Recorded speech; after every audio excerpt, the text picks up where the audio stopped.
Kemudian poin berikutnya, Nabi sallallahu alaihi wasallam warwi anna Nabi sallallahu alaihi wasallam qala ma iktasabal mar'u mithla aqlin yahdi sahibahu ila huda aw yaruddahu an ruddan.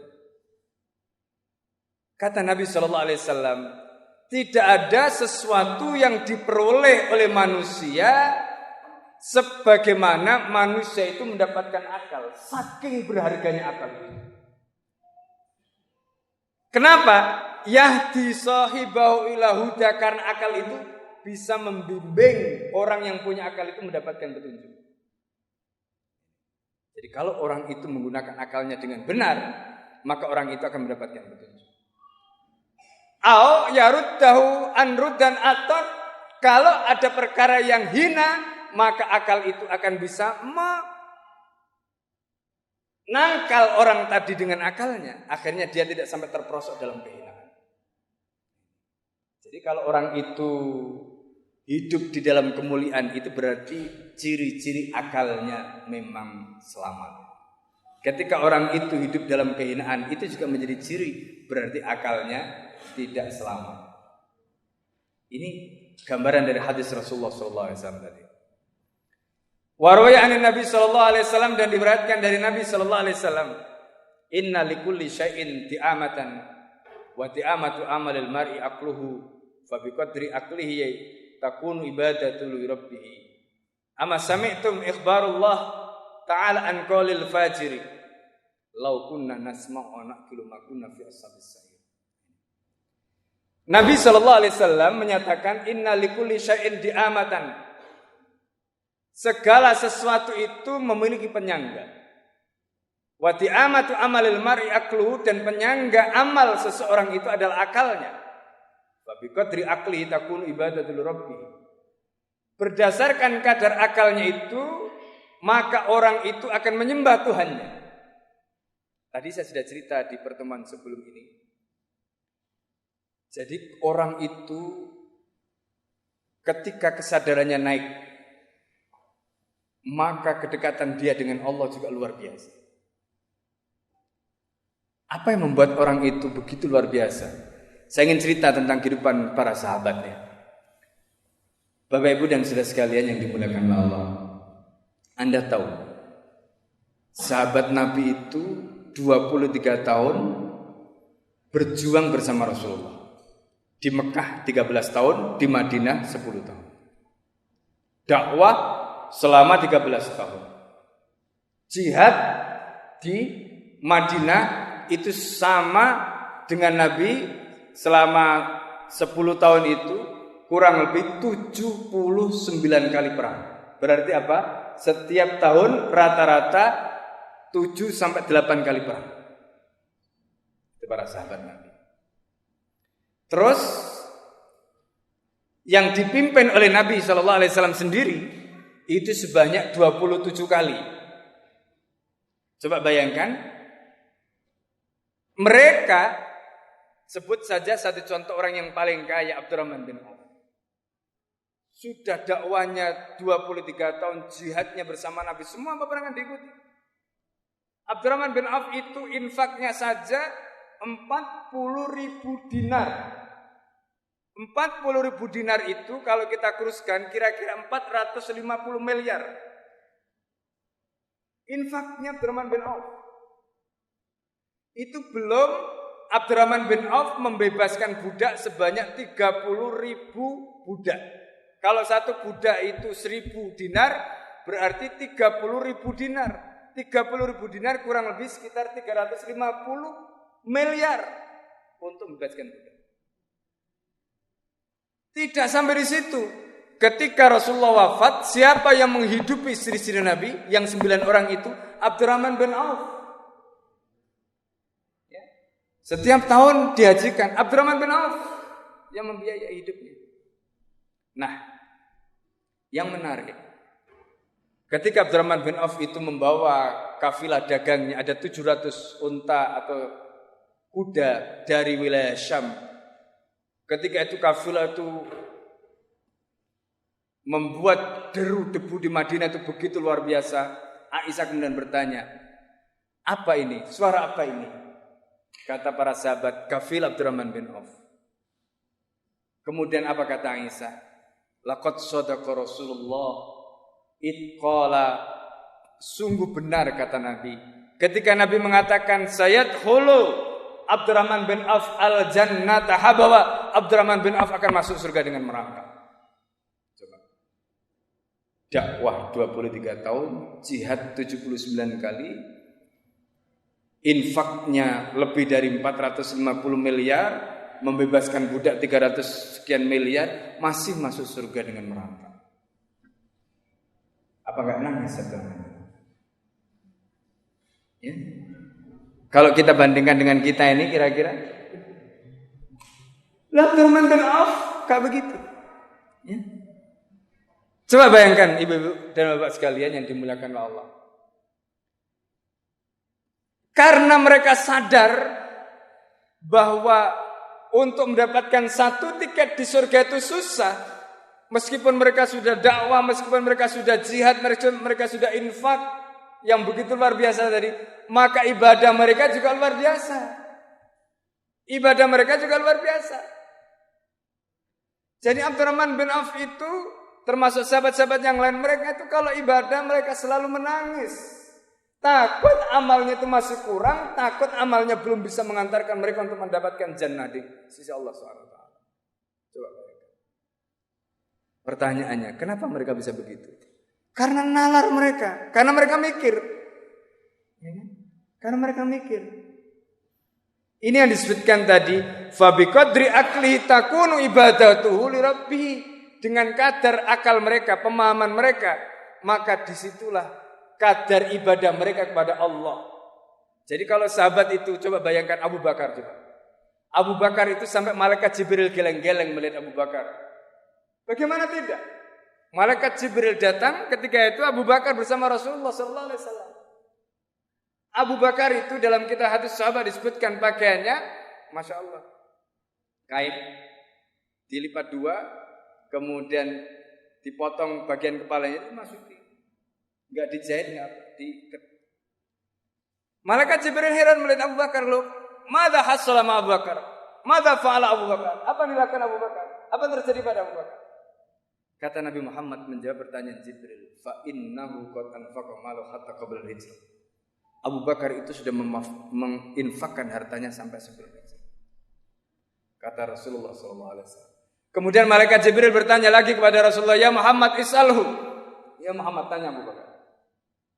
Aradiya bima fa'ala. Apakah Abu Bakar ridha dengan apa yang dia lakukan?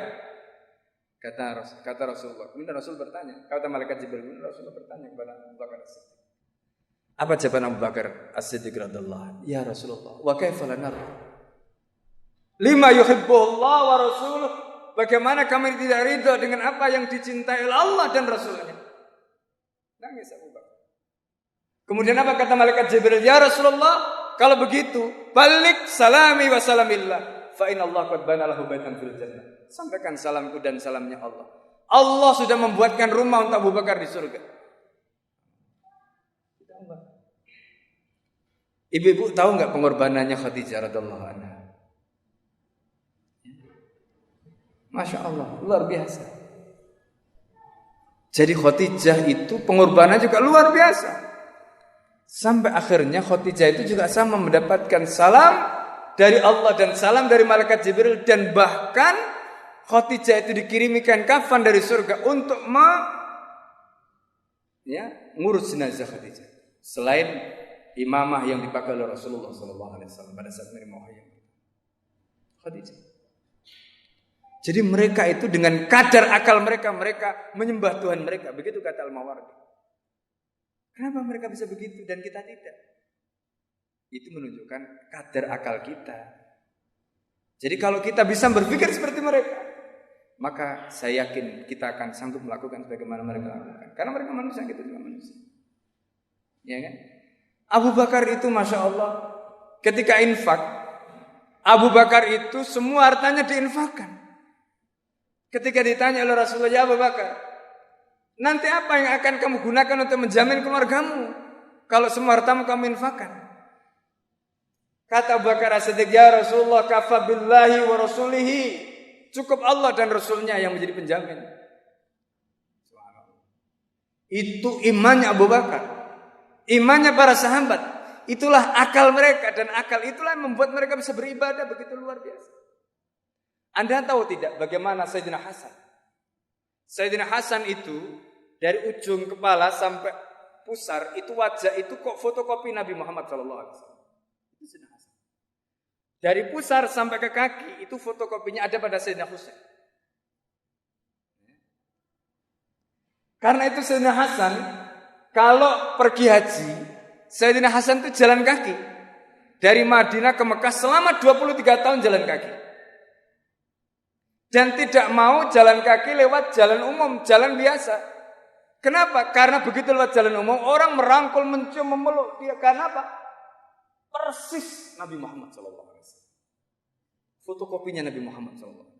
Itu Sayyidina Hasan. Ya, mulai dari ujung rambut sampai pusar itu persis Rasulullah SAW. Beliau jalan kaki. Jalan kakinya lewat jalan-jalan gunung, tidak jalan-jalan biasa. Itu dilakukan selama 23 tahun. Ketika ditanya, "Ya Sayyidi, kenapa engkau sanggup melakukan ini?" Apa jawaban Sayyidina Hasan dengan enteng? Bagaimana tidak sanggup? Allah memanggilku hanya untuk jalan seperti ini saja tidak sanggup aku lakukan. Apa yang aku akan katakan pada Allah Subhanahu wa taala? Inilah gambaran wa biqadri aklihi, dan dengan kadar akalnya itu takunu ibadatuhu li rabbi. Begitulah ibadah mereka kepada Tuhan. Maka peran akal menjadi penting. Ya, peran akal itu menjadi penting. Kenapa orang itu sanggup betul-betul menggenggam hartanya, takut kehilangan, itu karena akal. Tapi pada saat yang sama, kenapa orang itu sanggup melakukan apapun, melepaskan semuanya? Karena akal. Ini yang ditunjukkan. Maka di kalimat berikutnya Imam Al-Mardi mengatakan, "Amma sami'tum, apakah kamu tidak mendengar? Ikhbarullah. Allah memberitahukan apa yang beritahukan Allah. Nanti orang-orang yang durjana pada hari kiamat itu, mereka itu mengatakan begini, "Lau kunna nasma'u au naqilu." Andai kami dulu itu waktu di dunia mendengar, andai dulu kami ini mau pakai akal kami, ma kunna fi ashabis sa'ir, kami tentu tidak akan pernah menjadi penghuni neraka sa'ir. Kenapa mereka menjadi penghuni neraka sa'ir? Karena enggak pakai akal mereka. Mereka enggak menggunakan akal mereka untuk mendekatkan diri kepada Allah. Mereka tidak menggunakan akal mereka untuk beribadah kepada Allah. Ya, itu surat Al-Mulk ayat 10. Kemudian saya lanjutkan. Wa qala Umar bin Khattab radhiyallahu anhu. Umar bin Khattab radhiyallahu anhu mengatakan, "Aslur rajuli aqluhu wa hasabu dinuhu wa muru'atu khuluquhu." Kata Umar. Pangkal bagi seseorang itu, artinya kalau kita ingin menilai seseorang, lihat bagaimana akalnya. Wa hasabuhu, dan kemuliaan itu terletak pada dinuhu, agamanya. Wa muru'atuhu, dan kehormatan dia terletak pada muru'ah, pada apa? Pada khuluqu, akhlak. Jadi orang itu muru'ah, harga dirinya itu terletak pada akhlak. Ketika akhlaknya itu tinggi, maka orang itu muru'ahnya juga luar biasa. Ketika orang itu akhlaknya rendah, berarti harga dirinya orang itu rendah. Maka kata Nabi, orang yang tawadhu itu tidak berarti orang itu akan terhina, tidak. Orang yang hatinya lapang, mudah memaafkan, tidak akan dia menjadi terhina karena sikapnya itu tidak. Ini bagian dari akhlak. Rasulullah SAW memberikan contoh seperti itu. Maka kata Umar bin Khattab, muru'atuhu khuluquhu. Kalau kita ingin punya muru'ah, harga diri, maka jaga akhlak kita. Kalau kita ingin kemuliaan itu kita dapatkan, jaga agama kita.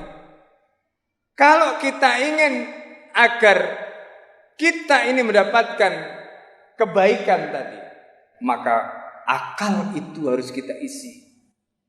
Dengan apa? Dengan Islam tadi.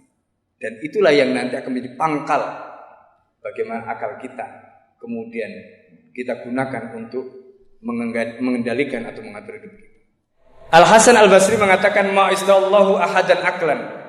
Tidak ada titipan yang Allah berikan kepada seorang, ya, dalam bentuk akal, illa istanqadahu bihi yauman ma. Kecuali dengan akal itu Allah suatu ketika akan selamatkan dia. Ini kata Al-Hasan Al-Basri. Jadi akal itu nanti akan menyelamatkan kita. Bagaimana akal menyelamatkan kita, Bapak Ibu sekalian? Kalau kita mulai kehidupan kita di dunia sekarang, kita semuanya sudah hitung amal kita. Tadi para sahabat kenapa mereka seperti itu amalnya? Karena mereka sudah berhitung bahwa mereka merasa belum cukup dengan amal mereka, maka kemudian mereka melakukan berbagai macam ikhtiar supaya mereka mendapatkan tiket. Ini adalah satu contoh bagaimana Allah menyelamatkan mereka. Tapi sebaliknya ketika orang itu tidak menggunakan akalnya dan dia merasa sudah cukup sebagaimana bisikan setan selama ini kepada kita, maka orang kemudian abai padahal belum tentu amalnya diterima oleh Allah Subhanahu wa taala, dan akhirnya di akhir penghujungnya dia kemudian akhirnya menyesal karena amalnya ternyata tidak cukup mengantarkan dia mendapatkan jannah dari Allah Subhanahu wa taala.